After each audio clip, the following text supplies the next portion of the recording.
Გასულ კვირას ესპანეთის ქალაქ ჟირონაში ყოველწლიური საავიაციო ფორუმი Connect 2025 გაიმართა, სადაც თბილისისა და ბათუმის საერთაშორისო აეროპორტებს TAV Airports მარკეტინგის დეპარტამენტი წარმოადგენდა. შედგა შეხვედრები 20-ზე მეტ ავიაკომპანიასთან, რომელთა ნაწილიც თბილისისა და ბათუმის აეროპორტებში უკვე ოპერირებს, ნაწილი კი ზაფხულის სანავიგაციო სეზონზე დაიწყებს ოპერირებას.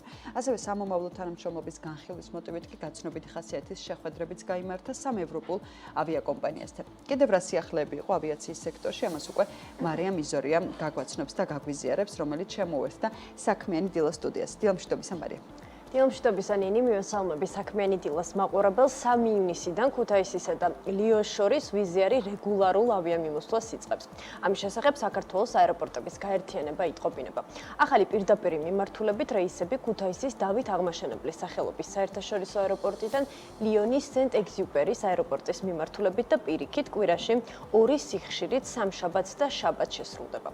აეროპორტების გაერთიანების გენერალური დირექტორის ირაკლი ქარქაშაძის განცხადებით, ახალი მიმართულება საშუალებას იძლევა გაზარდოს მოგზაურობის შესაძლებლობა საქართველოს მოქალაქეებისთვის და განამტკიცოს კავშირი საქართველოსა და საფრანგეთს შორის. ბილეთების შეძენა ლიონის მიმართულებით ავიაკომპანიის ვებგვერდზე უკვე შესაძლებელია. ამ ეტაპზე ვიზიარი ქუთაისის საერთაშორისო აეროპორტიდან ფრენებს ევროპისა და ახლო აღმოსავლეთის 15 ქვეყნის 23 მიმართულებით ასრულებს. აპრილიდან კი ფრენებს კვლავ განაახლებს მადრიდისა და ჰამბურგის მიმართულებით.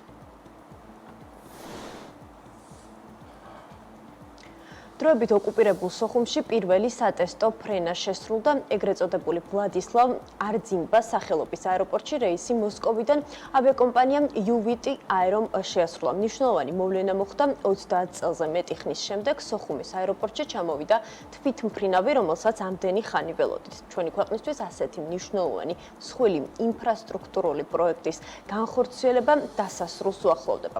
დარწმუნებული ვარ, რომ რუსეთში ფრენების გეოგრაფია გაფართოვდება. ტურისტული სეზონის დასაწყისიდან ველოდებით რეგულარულ ფრენებს რუსეთის ქალაქებში, განაცხადა დე-ფაქტო პრეზიდენტების მოვალეობის შემსრულებელმა ბადრა გუმბამ. ავიაკომპანია რუსულია, რომელიც რეისებს რუსეთის ფედერაციის ტერიტორიაზე ასრულებს. ამასთან ავიაკომპანიის ვებგვერდის თანახმად ის უზბეკეთში, ტაშკენტსა და სამარყანდშიც დაფრინავს.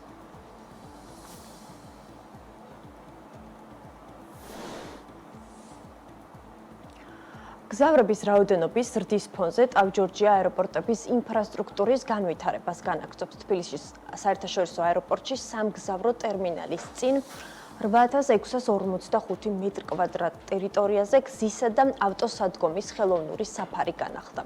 აღნიშნულ სამუშაოებში ტავ-ჯორჯია 9 მილიონი ლარის ოდენობის ინვესტიცია განახორციელა. მომატებული მგზავრთნაკადის გათვალისწინებით თბილისისა და ბათუმის საერთაშორისო აეროპორტების მმართველი კომპანიის მიზანი მომსახურების ხარისხის გაუმჯობესება და მგზავრებისთვის დამატებითი კომფორტის შექმნა. 2024 წელს თბილისის საერთაშორისო აეროპორტში მგზავრების რაოდენობა წლიურ ჭრილში 29%-ით გაიზარდა. ბათუმის აეროპორტში კი, რომელსაც ასევე ტავ-ჯორჯია მართავს, ამ მხრივ ისტორიული მაქსიმუმი დაფიქსირდა. მგზავრთნაკადი 53%-ით არის გაზრდილი. გასული 20 წლის განმავლობაში ტავ-ჯორჯიამ თბილისისა და ბათუმის აეროპორტების აშენებასა და განვითარებაში 225 მილიონი ამერიკული დოლარის ინვესტიცია ჩაატარა. გარდა ამისა, ის ყველაზე მსხვილი დამსაქმებელია საავიაციო ბაზარზე. ამ დროისთვის ტავ-ჯორჯიასა და მის შვილობილ კომპანიებში 1700-ზე მეტი ადამიანია დასაქმებული.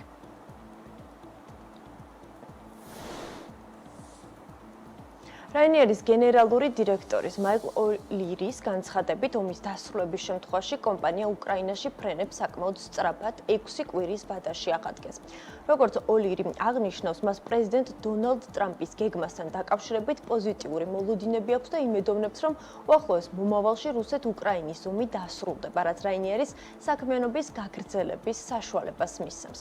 ცნობისთვის გეტყვით, რომ რაინიერმა და სხვა სამოქალაქო ავიახაზებმა უკრაინაში საქმიანობა 2022 წლის შემდეგ შეწყვიტეს, რაც უსაფრთხოების ზომებით იყო განპირობებული.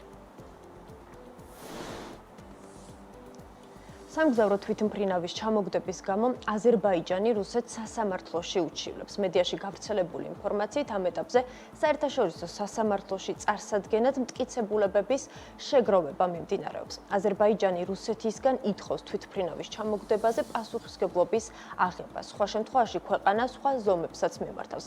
წინასწარი ინფორმაციით აზალის სამგზავრო თვითმფრინავი, რომელმაც 25 დეკემბერს კატასტროფა განიცადა, ყაზახეთის ქალაქ აქტაუსთან ჩამოვარდა რუსეთის საჰაერო თავდაცვის სისტემის მოქმედების შედეგად. თვითმფრინავის ჩამოვარდნამდე რუსეთის საჰაერო თავდაცვის ძალებმა უკრაინული დრონები ესროლეს. ავიაკატასტროფიდან მალევე აზერბაიჯანის ავიახაზებმა ფრენები გააჩერა ვლადიკავკაზის, ვოლგოგრადის, გროზნოს, მახაჩყალის და სხვა ქალაქების მიმართულებითაც.